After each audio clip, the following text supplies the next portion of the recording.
My name is Barb Frey, and my business is Encompass Coaching, which is a professional coaching business focused on small business, individuals and people dealing with issues in the workplace.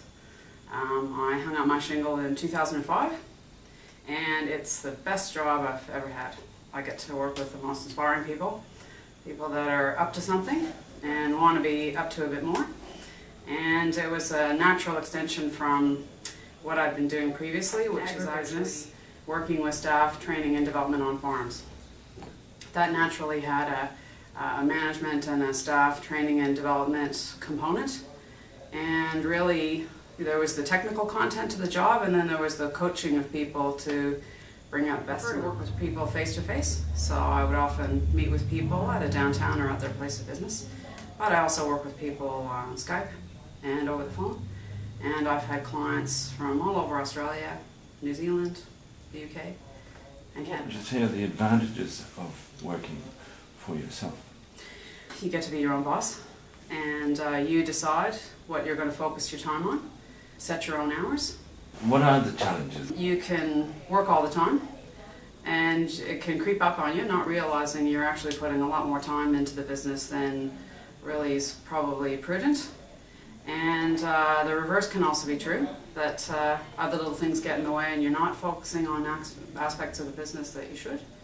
Some of my clients I work with on the phone or over the internet or via email, so it's possible to be working at home on the computer or on the phone and never seeing another human being. So getting out and meeting with people face to face or networking with people and just participating in the community is really important. Can it be a bit lonely working on your own?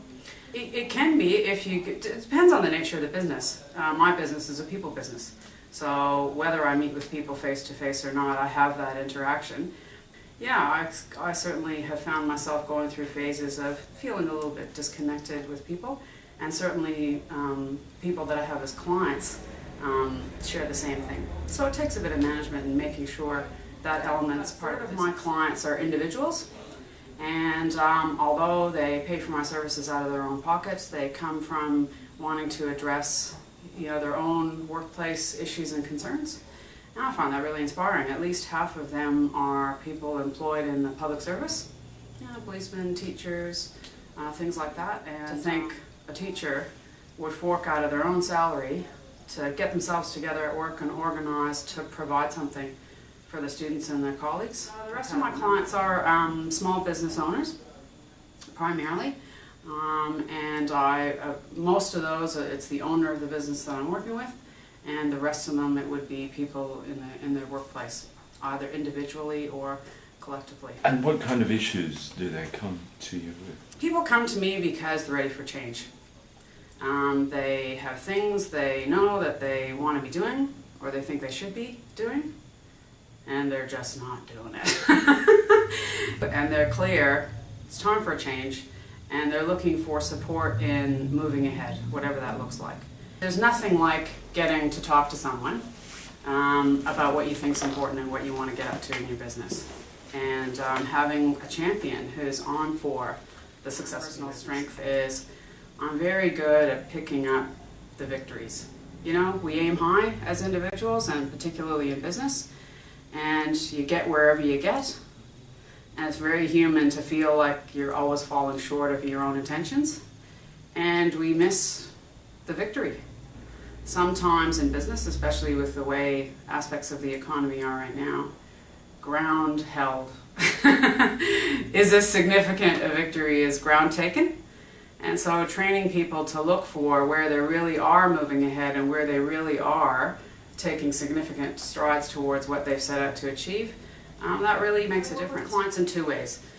Some people have something very specific that they want to work on, and might be an hour or two, one-off session to address a particular issue. Primarily, I work with people over a 12-session series, and it's designed to address a couple of particular things that are important to the client over a reasonable period of time. So it's challenging, and it's demanding, and it's very doable with a set beginning point and a set end point. What people want to address, one is getting organized in an administrative sense in a business. The second is dealing with finances.